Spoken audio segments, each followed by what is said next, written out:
Bismillahirrahmanirrahim. Assalamualaikum warahmatullahi wabarakatuh. Alhamdulillahi rabbil alamin.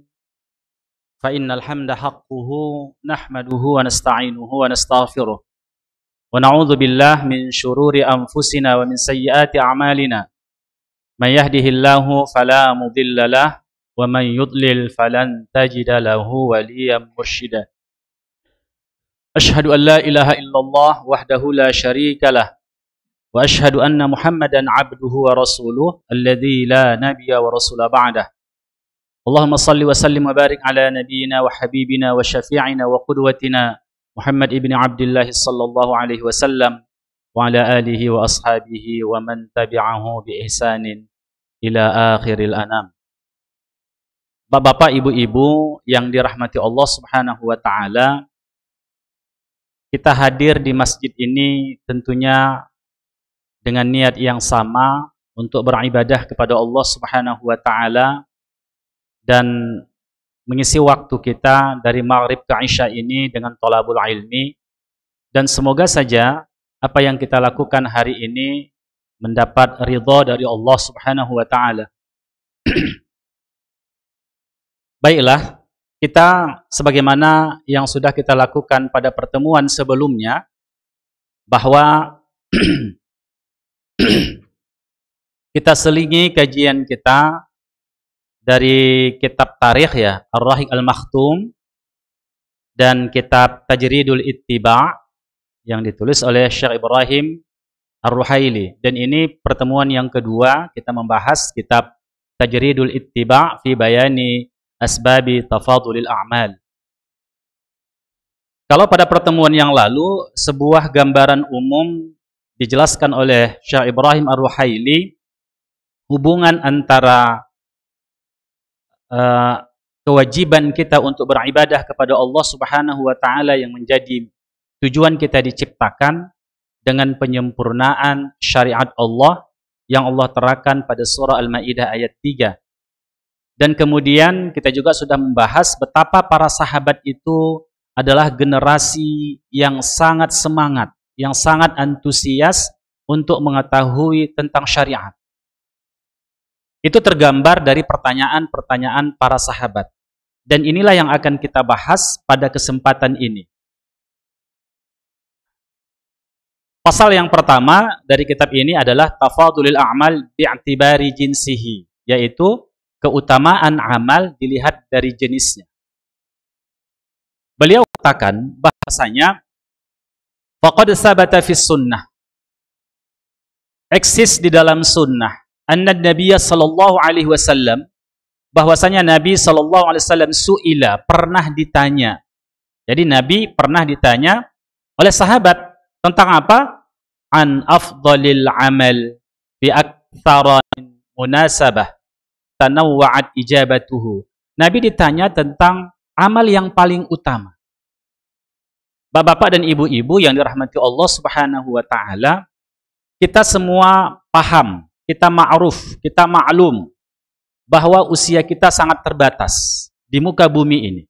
Sangat terbatas. Sementara itu, modal kita untuk menuju kehidupan berikutnya hanya terfokus ada di dunia ini. Inilah yang menentukan kedudukan kita nanti di barzakh, di alam barzakh, di alam kubur, kedudukan kita di mahsyar, dan juga nanti surga atau neraka. Itu menentukannya adalah dunia ini. Makanya dikatakan dunia ini adalah darul a'mal atau darul amal, tempat kita beramal. Dan akhirat itu darul jaza, tempat akan mendapatkan balasan. Oleh sebab itulah, begitu singkatnya hidup kita. Begitu singkatnya ikhwah. Mungkin hanya 60 tahun, 65, 70, alhamdulillah kalau bisa 80. Tapi banyak orang yang hanya bisa hidup sampai 40 tahun, 50 tahun, sudah wafat. Sekali lagi, sementara inilah ladang kita, inilah mazra'ah kita. Makanya para sahabat antusias. Bagaimana amal-amal mereka itu adalah amal-amal yang dilipat gandakan Allah Subhanahu wa ta'ala pahalanya, fadilahnya, keutamaan. Karena kadang-kadang banyak amal yang disyariatkan kepada kita, tapi tak tahu kita memilih mana yang harus kita utamakan. Bahkan kadang-kadang tatkala kita memilih, keliru kita memilih, itu nanti akan dijelaskan pada pasal yang kedua. Bertemu hal yang wajib dan yang sunat, lalu tak sedikit orang memilih amal yang sunat meninggalkan yang wajib. Kan begitu? Padahal ikhwah, amal yang wajib itu tidak bisa dibandingkan dengan amal yang sunat. Oleh sebab itulah, maka dalam usia yang sedikit ini, dalam usia yang terbatas ini, amal kita yang tak begitu banyak, tapi amal itu betul-betul bernas dia. Amal itu betul-betul yang memiliki fadilah yang luar biasa. Sehingga, kalau kita dibandingkan antara orang yang zul ilmi, yang punya ilmu, dan orang yang tidak punya ilmu, itu dibandingkan Nabi seperti kafadli ala adna ashabi. Seperti keutamaanku dibanding dengan sahabatku. Bahkan ad-adna. Al-adna itu yang paling rendah di antara sahabat Nabi. Dalam riwayat yang lain, seperti dibandingkan seperti matahari dan bulan.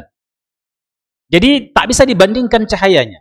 Begitulah kalau kita sudah memiliki ilmu dan yang tidak memiliki ilmu. Oleh sebab itulah, maka sahabat bertanya agar mereka punya ilmu. Agar mereka punya ilmu. Di antaranya pertanyaan sahabat itu adalah, qala Nabi sallallahu alaihi wasallam, ini dari Abdullah ibnu Mas'ud. Di antara sahabat yang terbanyak meriwayatkan hadis Nabi sallallahu alaihi wasallam setelah Abu Hurairah, yaitu Ibnu Mas'ud. Kenapa? Karena Abu Hurairah itu tinggalnya di serambi masjid itu, Madinah itu, Nabawi. Jadi kehidupannya, walaupun dia di akhir-akhir kehidupan Nabi, dia bermuamalah, berinteraksi dengan Nabi, tapi dia hidup di lingkungan rumah Nabi. Ibnu Mas'ud itu tinggal bersama Nabi, dia membantu Nabi sallallahu alaihi wasallam. Maka dua tokoh ini adalah tokoh yang paling banyak meriwayatkan hadis Nabi. Apa kata beliau di sini? Qala, jadi Ibnu Mas'ud berkata, sa'altun Nabiyya sallallahu alaihi wasallam. Aku bertanya kepada Nabi sallallahu alaihi wasallam, ayyal amali afdal? Amal apa yang paling utama? Amal apa yang paling utama? Ayyal a'mal afdal? Itu pertanyaan Ibnu Mas'ud. Ya Rasulullah, amal apa yang paling utama? Qala, yakni qala Nabi sallallahu alaihi wasallam. Nabi pun bersabda, as-salatu ala miqatiha. Salat tepat waktunya. Salat tepat waktunya. Jadi para musyarrih atau syarih menjelaskan ini artinya as-salatu ala waqtiha. Salat fi awwali waqtiha, di awal waktu. Karena salat itu dibagi, waktu itu dibagi, ada waktu fadilah, itu waktu-waktu di awal salat, kecuali nanti salat Isya ya, itu ada hukum tersendiri nanti. Kemudian ada waktu jawaz, boleh di situ. Ada waktu karohah, makruh sebenarnya kita salat di situ. Ada waktu tahrim. Misalnya salat zuhur, di awal-awal waktu itu fadilah. Kita melaksanakan salat di awal waktu itu, berjamaah di awal waktu itu merupakan waktu yang paling utama kita melakukan salat. Baru setelah habis waktu fadilah, jawaz. Artinya boleh salat di situ. Tapi dibandingkan dengan fadilah yang pertama, nggak dapat lagi. Ada waktu karohah, di akhir-akhir waktu. Sudah sedikit lagi habis waktu zuhur, situ salat dia. Tapi masih dalam waktu karohah. Karohah artinya dia menggunakan waktu, tapi salat itu tetap wajib. Kemudian baru waktu tahrim. Waktu tahrim itu sebahagian dalam waktu zuhur, misalnya, 1 rakaat lagi atau 2 rakaat lagi udah di waktu asar. Maka waktunya itu waktu tahrim. Jadi kata Nabi sallallahu alaihi wasallam, as-salatu ala miqatiha, salat ala, di atas waktunya. Jadi salat pada waktu yang telah ditentukan oleh Allah Subhanahu wa taala. Di situ. Baik. Kemudian summa ayya. Kemudian apa wahai Rasulullah? Birrul walidaini. Berbakti kepada kedua orang tuanya. Berbakti kepada kedua orang tuanya. Kemudian qultu summa ay. Kemudian apa lagi? al-jihad fi sabilillah, yaitu jihad di jalan Allah Subhanahu wa taala. Fasakata an Rasulillah, fasakattu an Rasulillah, law istazadtuhu lazadani. Lalu aku diam, kata Ibnu Mas'ud. Kalau aku tambah lagi pertanyaanku, akan ditambah Nabi lagi. Nah, jadi begitu. Baik ikhwah, ini satu pertanyaan yang muncul dari sahabat. Yang pertama tadi salat di awal waktu. Yang kedua berbakti kepada kedua orang tua. Yang ketiga jihad fisabilillah. Jihad fisabilillah. Maka yang pertama, salat pada waktunya itu gambaran apa? Gambaran dari huququllah, hak-hak Allah Subhanahu wa ta'ala. Birrul walidain, huququl ibad, hak hamba. Siapa tadi yang paling utama kita menghabiskan waktu kita? Itu memenuhi hak-hak Allah Subhanahu wa ta'ala. Hak-hak Allah. Dan yang tertinggi dari hak itu adalah beribadah kepada Allah, menyembah Allah. Itu salat. Yang kedua, huququl ibad, hak hamba. Kedua, orang tua kita. Karena orang yang paling berhak mendapatkan kebaikan dari kita, dari seluruh umat manusia ini, setelah Rasulullah SAW, siapa? Kedua orang tua kita. Baru yang ketiga, al-jihadu fi sabilillah. Jihad fi sabilillah. Karena jihad fi sabilillah itu adalah menegasikan agar kita bisa langgeng melakukan ibadah dalam kekuasaan Islam, dalam pemerintahan Islam. Dan yang kedua, agar huququl ibad ini bisa ditegakkan di situ. Al-jihadu fi sabilillah.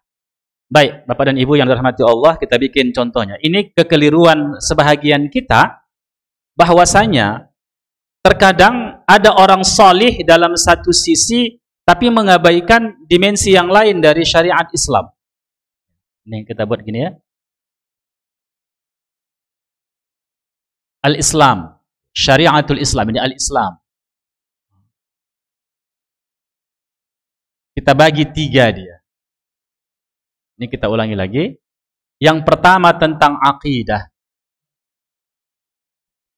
Aqidatun. Yang kedua tentang syariatun. Yang ketiga tentang akhlak.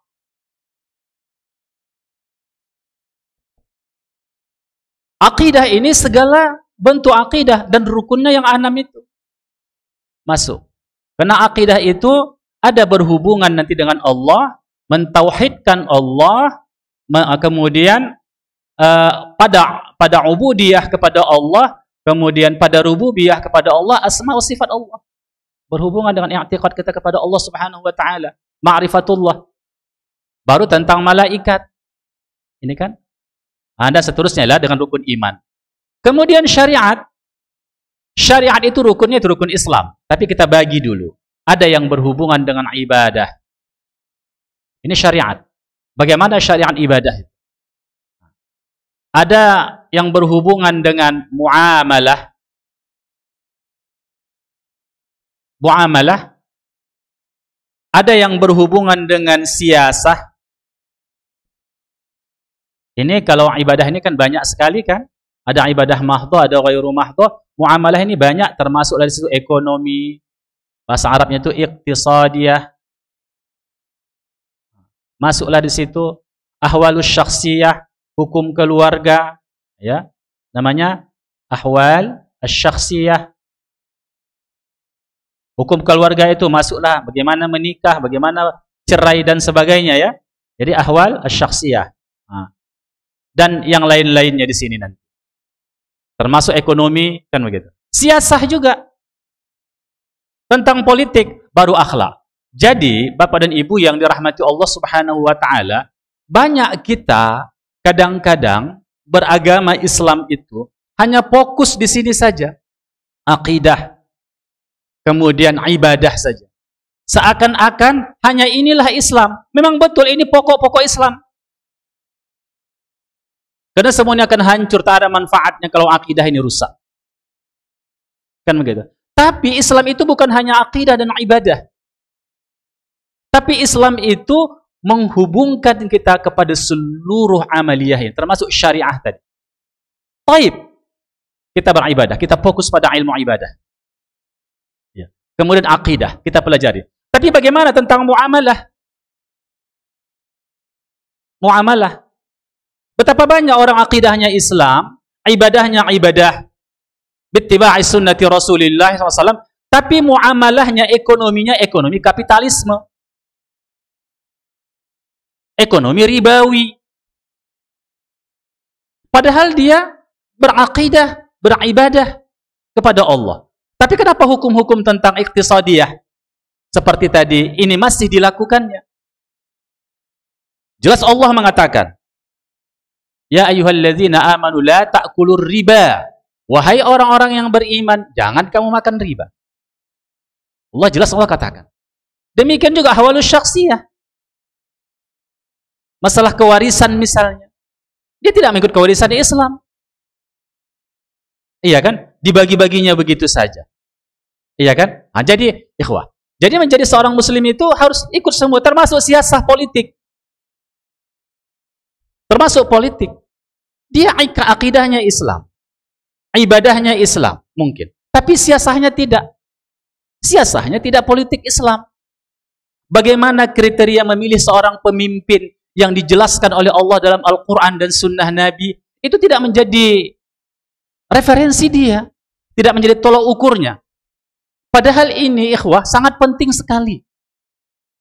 Rasulullah SAW ketika sampai di Madinah, dia memegang kendali dua hal di Madinah. Dia memegang kendali tentang hal-hal yang bersifat spiritualitas, kalau bahasa orang sekarang ini, agama. Dan kedua, temporalitas, kehidupan masyarakatnya. Kehidupan masyarakatnya, dia mengaturnya. Kemudian Abu Bakar juga begitu, Umar, Utsman, Ali, dan seterusnya. Jangan sepelekan masalah siasah dalam Islam. Walaupun akidah kita bagus, ibadah kita bagus, tapi ini kita abaikan seakan-akan bukan bahagian dari Islam. Inilah keberhasilan sekularisasi pemikiran terhadap umat Islam. Menjauhkan mereka dari pemahaman politik Islam.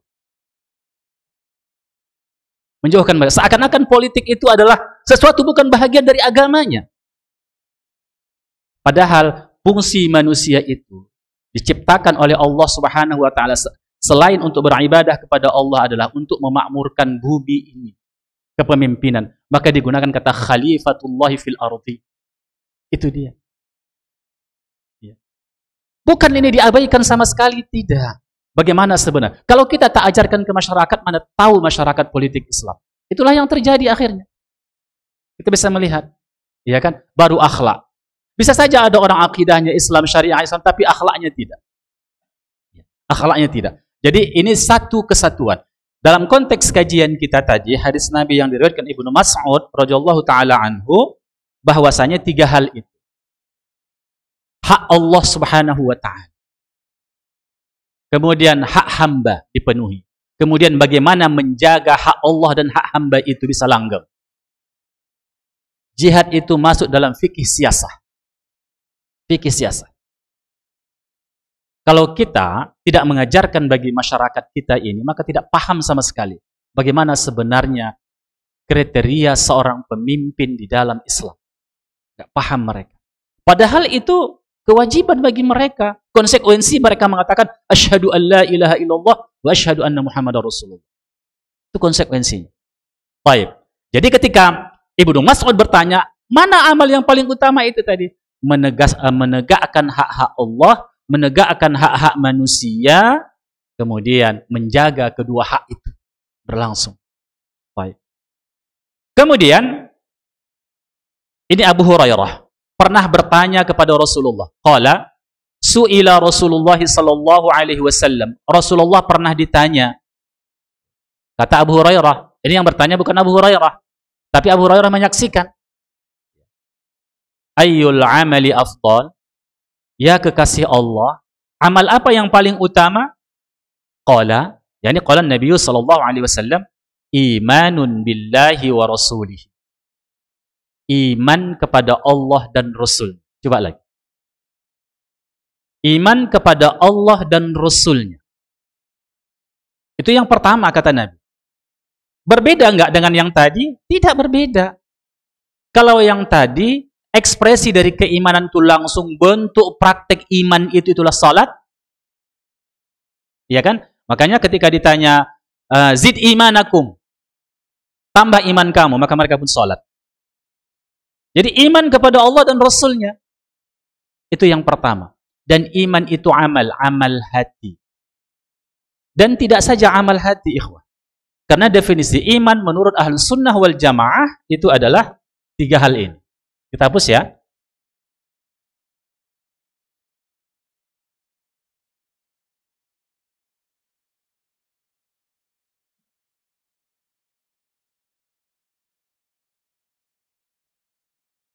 Iman menurut Ahlus Sunnah wal Jamaah adalah, ini al-imanu iqrarun bil lisan.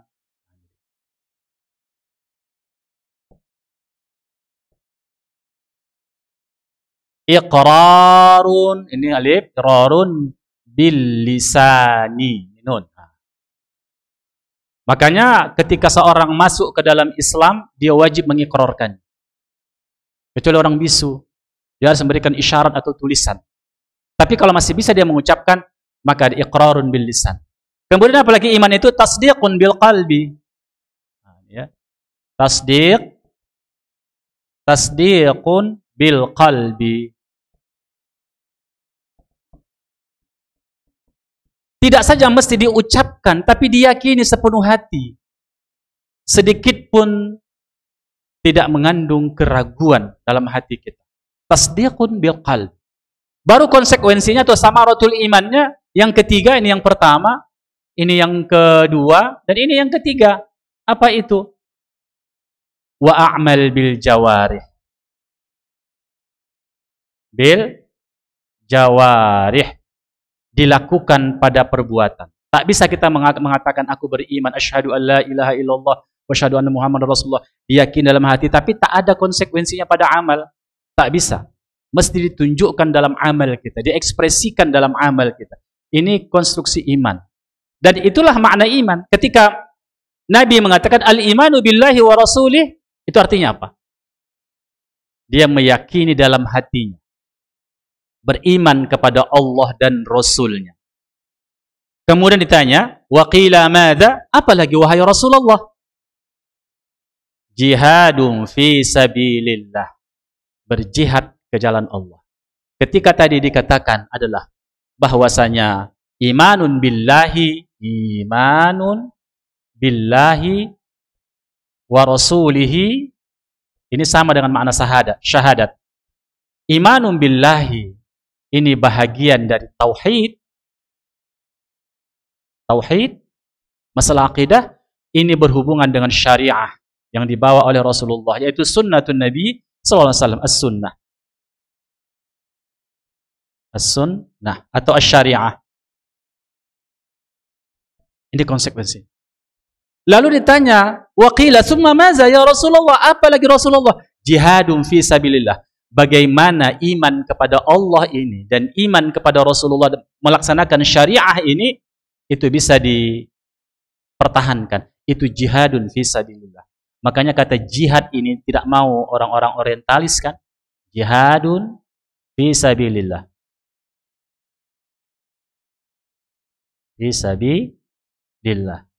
Tapi jihad yang syariat pula, bukan pula jihad terorisme. Jihad yang disyariatkan atas dasar perintah dari ulul amri. Jihadun fi sabilillah. Maka itulah amal yang paling utama. Setelah itu apa? Hajjun mabrurun. Haji yang mabrur. Itu yang ketiga. Kan berbeda-beda, tapi hakikatnya satu. Hakikatnya satu. Tidak berbeda jawaban yang pertama dan yang kedua. Kemudian Abu Dzar Al-Ghifari.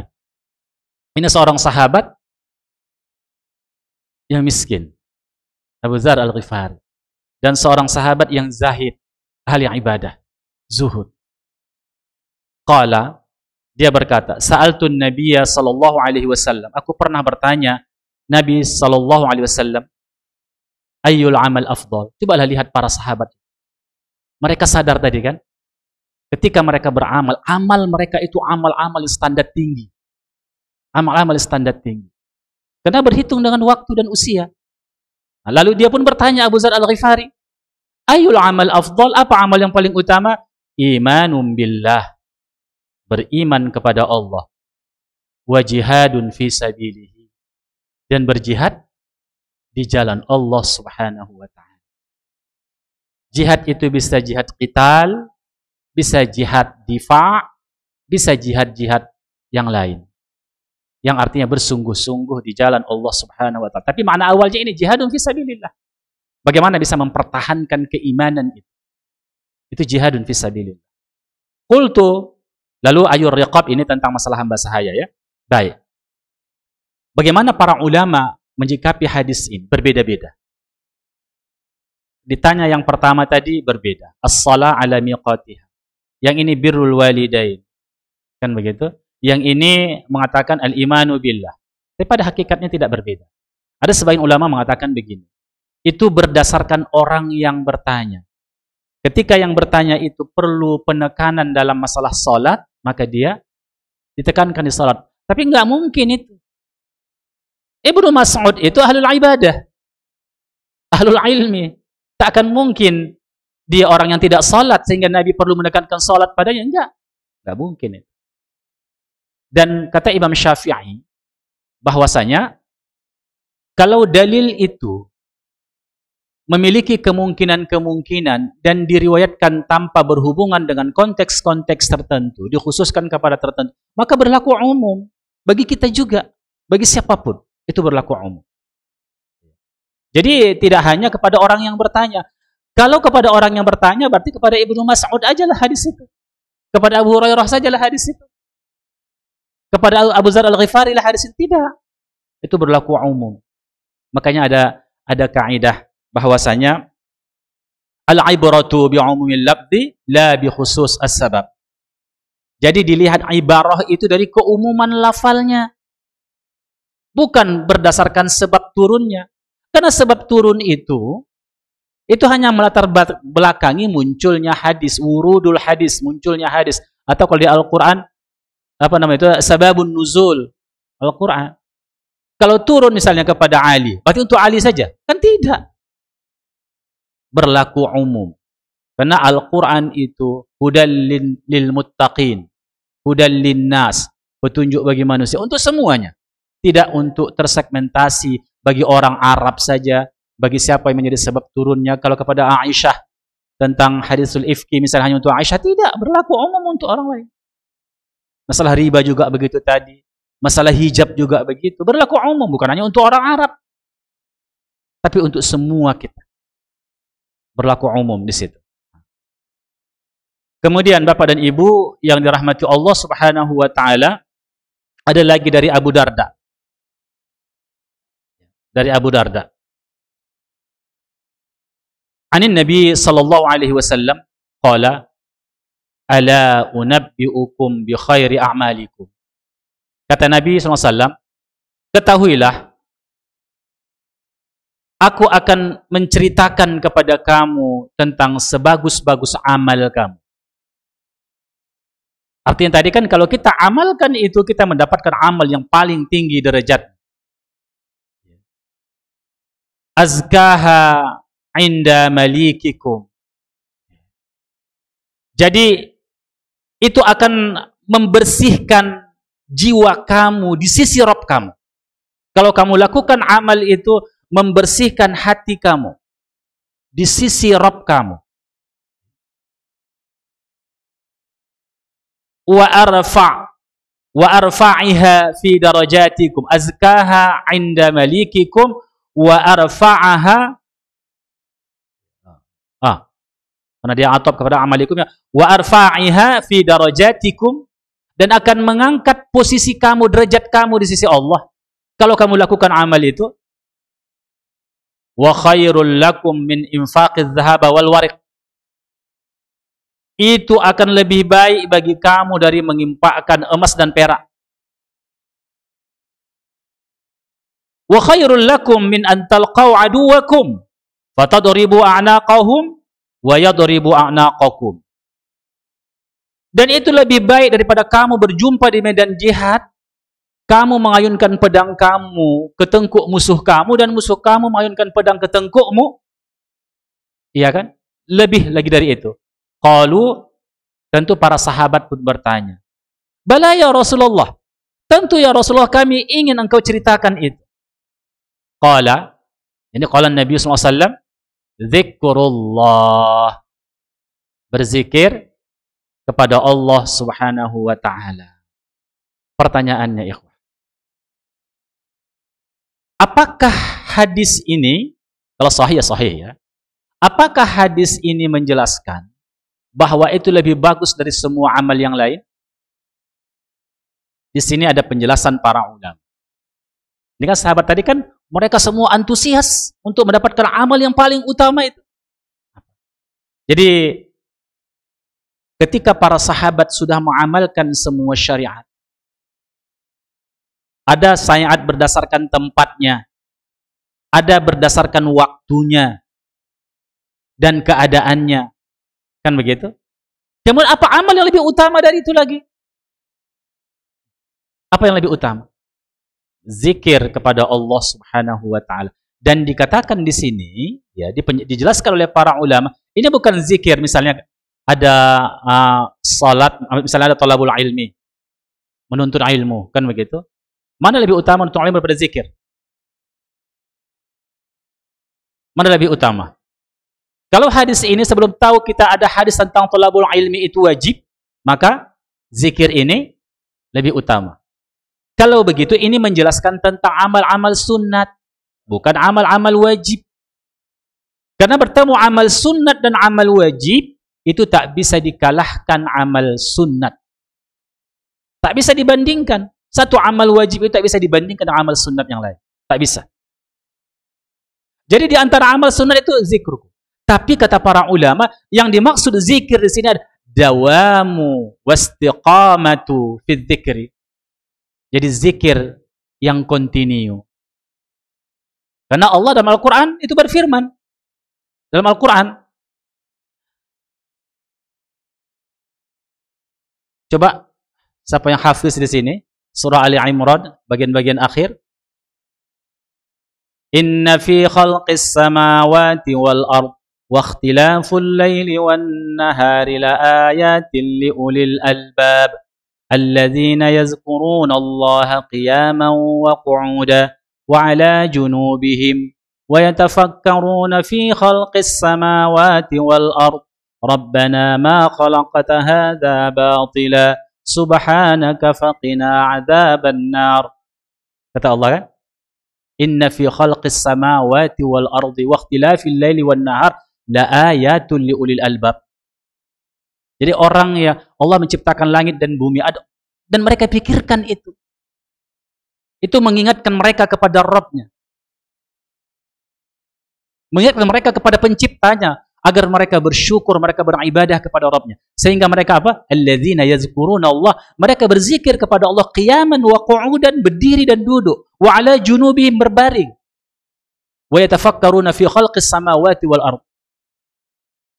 Dan mereka pikirkan tentang ciptaan Allah ini. Lalu mereka mengatakan, Rabbana ma khalaqta hadza batila subhanaka faqina adzaban nar. Ya Tuhan kami, semua yang Engkau ciptakan ini itu tidak sia-sia. Ma khalaqta hadza batila. Tak ada yang sia-sia, siapapun tak ada yang sia-sia. Kita pun begitu, enggak ada kita yang hadir di muka bumi ini sia-sia. Semuanya punya manfaat.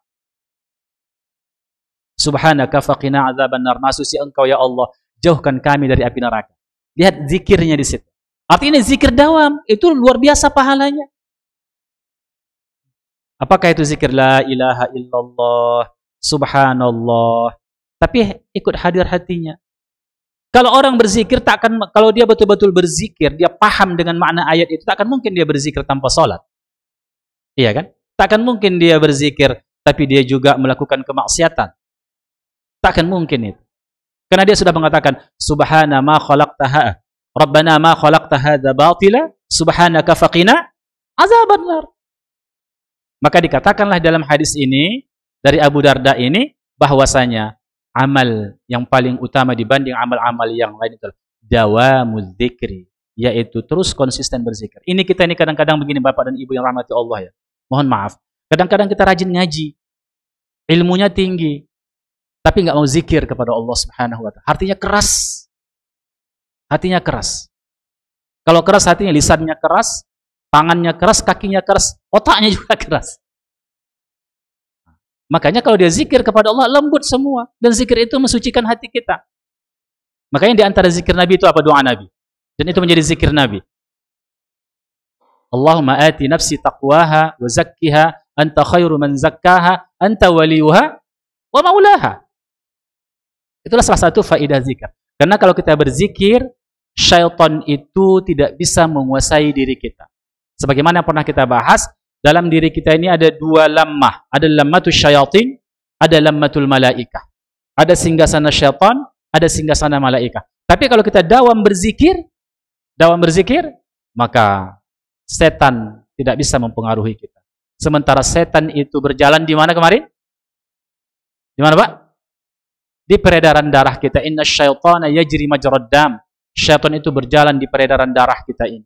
Tapi kalau kita berzikir, dia tidak bisa menguasai kita. Makanya dikatakan di sini fadilah. Fadilah zikir itu luar biasa sekali. Dan juga ikhwah yang Allah SWT, karena ada pertanyaan dari Pak Nazri tadi. Bagaimana sikap kita pasca pemilu, kan begitu? Jadi begini Bapak dan Ibu yang rahmati Allah Subhanahu wa taala. Menjadi kewajiban bagi kita berpegang pada ayat Allah wa'tasimu bihablillahi jami'an wa la tafarraqu. Berpegang teguhlah kamu kepada hablullah, ayat-ayat Allah, jangan kamu bercerai-berai. Artinya apa? Kita i'tisam. Jangan sampai itu membuat kita bercerai-berai. Apa tujuan pembentukan negara dalam Islam? Ada 3 hal. Yang pertama tujuannya adalah untuk mengikuti titah Allah yang memerintahkan kepada kita agar mengangkat pemimpin yang mengurus ihwal kita. Itu titah Allah. Kalau kita ikut memilih pemimpin, kita ikut mewujudkan titah Allah Subhanahu wa taala. Sebagaimana yang diperankan Nabi kita kepada para sahabatnya Abu Bakar, Umar, Utsman, Ali. Nah, seterusnya. Berarti kalau kita memimpin, kalau kita memilih mengangkat pemimpin itu, maka kita ikut dalam hal ini, mewujudkan titah Allah Subhanahu wa taala. Oleh sebab itu maka tak ada anti dalam Islam, anti siasah, enggak ada. Tapi kalau siasah yang mengakal-ngakal itu lain lah itu kan. Habis waktu. Habis Pak ya. Yang kedua, siap sedikit ini ya. Yang kedua, apa itu? Kita diciptakan oleh Allah menjadi khalifatul ardi. Khalifatullah fil ardi, menjadi khalifah Allah di muka bumi ini untuk mensejahterakan makhluk-makhluk Allah. Dan itu adanya dengan kepemimpinan. Sebagaimana Daud diangkat menjadi pemimpin, Sulaiman diangkat menjadi pemimpin, karena kita khalifatullah di muka bumi ini. Yang ketiga, ada 6 mewujudkan ad-darurah dalam Islam. Yang pertama apa? Diangkatnya pemimpin itu untuk apa tujuan? Lihifdzid dini, untuk menjaga agama kita. Kalau tak ada pemimpin, maka tidak akan bisa kita melaksanakan agama kita dengan baik. Lihifdzid dini. Yang kedua apa? Lihifdzid nafsi, agar setiap darah kaum muslimin jangan tertetes walaupun 1 tetes. Lihifdzid nafsi, menjaga jiwa kita. Yang ketiga, lihifdzil aqli, memastikan bahwasanya diri kita, anak-anak kita, semua orang itu tercerdaskan, menjaga akal agar terbentuk kerangka berpikir, paradigmanya tunduk kepada ayat-ayat Allah Subhanahu wa taala. Yang keempat, untuk apa? Lihifzil mali, agar harta kita itu terjaga. Ada yang mengurusnya, ada yang menjaganya. Kemudian yang kelima, lihifzin nasab, menjaga keturunan kita. Menjaga keturunan kita. Maksudnya apa? Supaya jangan ada Artinya apa? Orang leluasa melakukan kejahatan kepada keluarga kita. Menjaga keluarga, lihibzil nasal, menjaga nasal. Yang keenam, lihibzil arad, menjaga kehormatan kita. Setiap kita wajib dijaga kehormatan. Itulah fungsi negara. Tujuan kita mendirikan negara di dalam Islam. Kalau begitu negara itu wasilah. Wasilah bukan hanya tujuan, tapi wasilah. Kalau dia wasilah, artinya apa? Jangan wasilah itu membuat kita justru terpecah belah. Untuk menyatukan kita, tujuan pembentukan negara itu untuk menjaga kehidupan kita, menyatukan kita. Tapi jangan akhirnya itu membuat kita berpecah belah. Nggak boleh. Tapi bagaimana misalnya, Ustaz? Ada di situ misalnya hal orang-orang hak-hak yang terzalimi misalnya. Andai saja kan begitu. Maka wajib kita membantu nusratul mu'minin al-mazlum, wajib membantu seorang mukmin yang terzalimi. Wajib. Kalau hak dia dizalimi, wajib membantunya. Nabi kita mengatakan bahwasanya la yazlimuhu al-muslim akhul muslim, muslim itu saudara muslim yang lain, la yazlimuhu wa la yuslimuhu. Dia tidak boleh menzalimi dan tak boleh dia dibiarkan terzalimi. Tak peduli kita, enggak boleh. Ada saudara kita yang terzalimi. Hak-hak dia terzalimi, misalnya di situ. Jadi kita diam saja udahlah. Tak boleh Bapak Ibu. Apa yang bisa kita lakukan? Memang Imam Nawawi mengatakan itu fardunya fardu kifayah. Kalau sudah ada yang menyelesaikan masalah dia, maka kita tak diwajibkan lagi. Tapi pada tingkat-tingkat tertentu kita juga berperan untuk menjaga kaum muslimin. Jangan biarkan dia terzalimi. Makanya kata Syekhul Islam Ibnu Taimiyah, kemudian Ibnu Hajar Al-Asqalani mengatakan itu hukumnya wajib hukumnya. La yazlimuhu. Jadi enggak boleh. Bahkan Nabi mengatakan kalau ada kecurangan di dalam hak-hak tertentu, apa kata Nabi? Laisa minna man ghasyana. Tidaklah dari umatku siapa yang curang, kata Nabi sallallahu alaihi wasallam. Misalnya kan begitu. Dia terzalimi misalnya. Kita biarkan, enggak boleh. Seupaya kita. Tapi ingat sesuai dengan koridor syariat. Ada yang menjadi beban kita, ada yang tidak. Makanya dikatakan fardunya fardu kifayah. Fardu kifayah. Nah, maka di situ. Jadi oleh sebab itu, Bapak dan Ibu yang dirahmati Allah Subhanahu wa taala, beginilah prinsip-prinsip kita di dalam beragama. Dan tidak boleh pula kita gara-gara sebuah media, sebuah wasilah, sarana, kita berpecah belah. Tidak boleh. Baik, demikian saja mungkin kaji kita hari ini. Semoga saja ada manfaatnya. Semoga Allah memberikan kepada kita hidayah dan taufiknya. Semoga Allah memberikan kepada kita kemudahan untuk menjalankan agama ini. Dan Allah berikan karunia terbesar kepada negeri ini, yaitu pemimpin yang baik, negara yang baldatun thayyibatun wa rabbun ghafur. Subhanakallah bihamdik, asyhadu an la ilaha illa anta astaghfiruka wa atubu ilaik. Wassalamualaikum warahmatullahi wabarakatuh.